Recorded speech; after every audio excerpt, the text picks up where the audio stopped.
Migration, damals und heute.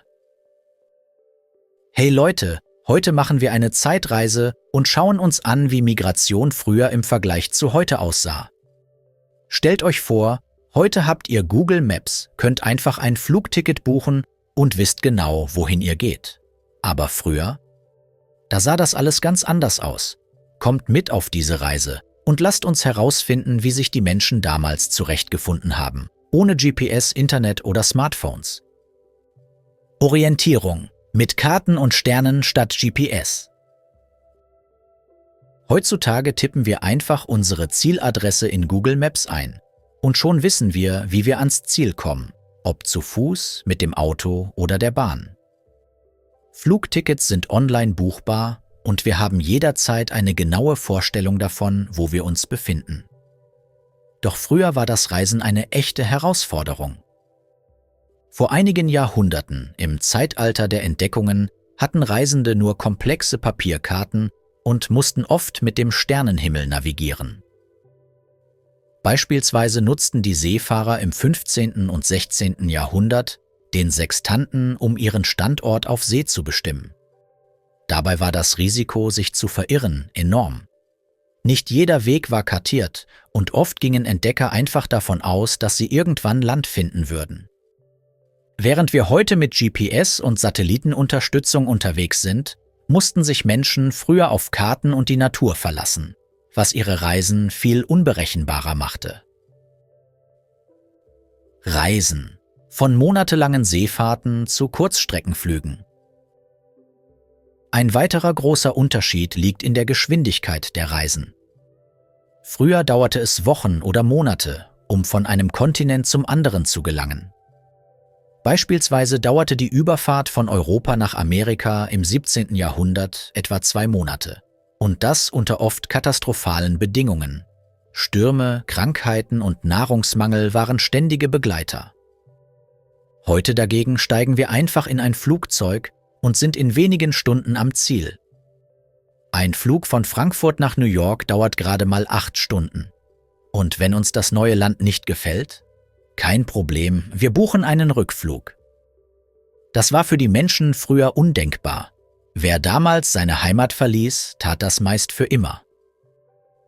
Dank moderner Transportmittel sind Reisen heute viel schneller und sicherer, während Migration früher oft ein Abschied ohne Rückkehr bedeutete. Kommunikation, Brieftauben versus WhatsApp. Stellt euch vor, ihr seid im 18. Jahrhundert in ein neues Land gezogen. Der einzige Weg, mit der Familie in Kontakt zu bleiben, wäre das Schreiben eines Briefes, der Wochen oder sogar Monate unterwegs wäre. Manchmal kam der Brief gar nicht an und viele Familien hörten nie wieder etwas voneinander. Heute haben wir WhatsApp, Zoom und soziale Medien, die es uns ermöglichen, jederzeit und überall mit unseren Liebsten in Verbindung zu bleiben. Auch wenn das Heimweh nicht komplett verschwindet, ist es einfacher, mit der alten Heimat in Kontakt zu bleiben. Kommunikation ist heute viel einfacher und schneller, was die emotionale Belastung der Migration deutlich verringert. Planung und Vorbereitung. Früher Mut, heute Organisation. Früher gab es keine Möglichkeit, sich im Voraus über das neue Land zu informieren. Reisende wussten oft nicht, was sie erwartet und mussten sich auf das Unbekannte einlassen. Migration war ein Sprung ins kalte Wasser. Viele der ersten Migranten verließen sich auf Erzählungen anderer oder schlicht auf Glück. Heute können wir mit wenigen Klicks im Internet alles über das neue Land herausfinden, von den besten Wohngegenden bis zu kulturellen Unterschieden. Google Maps zeigt uns sogar im Voraus an, wo wir einkaufen können oder welche Routen zur Arbeit am besten sind. Moderne Technologien machen die Planung von Migration einfacher und verringern das Risiko unangenehmer Überraschungen. Gesundheitsversorgung, von Heilkräutern zu modernen Krankenhäusern. In früheren Zeiten bedeutete eine Krankheit oder Verletzung oft das Ende der Reise. Medizinische Versorgung war rudimentär und Migranten mussten sich auf Heilpflanzen und traditionelle Behandlungen verlassen. Eine einfache Infektion konnte tödlich enden. Heute haben Migranten Zugang zu modernen Krankenhäusern und Impfungen, die ihre Sicherheit auf Reisen und im neuen Land gewährleisten.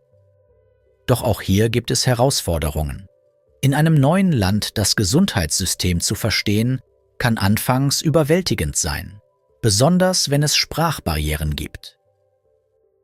Die Gesundheitsversorgung hat sich enorm verbessert, aber auch heute müssen Migranten lernen, sich in neuen Systemen zurechtzufinden. Integration und kulturelle Anpassung, früher Gemeinschaft, heute Vielfalt. Früher mussten Migranten oft neue Gemeinschaften gründen, um zu überleben. Kooperation und Anpassung waren überlebenswichtig. Neue Kulturen entstanden durch den Austausch und die Zusammenarbeit verschiedener Gruppen.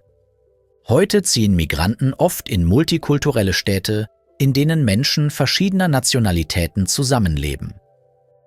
Integration bedeutet heute nicht mehr nur Anpassung, sondern auch das Bewahren der eigenen kulturellen Identität. Migration war früher ein notwendiger Schritt zur Bildung neuer Kulturen, während sie heute eine Gelegenheit ist, von bestehenden Kulturen zu lernen und Vielfalt zu feiern. Migration, ein Abenteuer gestern und heute. Am Ende bleibt Migration, ob damals oder heute, ein großes Abenteuer. Früher mussten Menschen mutig sein, um ins Unbekannte aufzubrechen, während wir heute die Welt in wenigen Stunden bereisen können. Doch trotz aller technologischen Fortschritte bleibt die Migration eine Herausforderung, die Mut, Geduld und Anpassungsfähigkeit erfordert. Was denkt ihr? Ist Migration heute wirklich einfacher oder sind die Herausforderungen nur anders geworden? Vielleicht sind die Schwierigkeiten nicht mehr physisch, sondern emotional oder bürokratisch. Könnte es sein, dass wir heute, obwohl wir in einer vernetzten Welt leben, ebenso isoliert fühlen können wie unsere Vorfahren auf ihren Reisen? Schreibt es mir in die Kommentare. Ich bin gespannt auf eure Meinungen und Erfahrungen. Wenn euch das Video gefallen hat, lasst einen Like da und abonniert den Kanal, damit ihr keine neuen Geschichten verpasst. Teilt eure eigenen Geschichten und Gedanken zur Migration, denn jede Erfahrung ist einzigartig und wertvoll. Danke fürs Zuschauen und bis zum nächsten Mal. Seid mutig, neugierig und offen für das Unbekannte. Denn jede Reise, ob physisch oder emotional, bringt uns näher zu uns selbst und zu den Menschen um uns herum.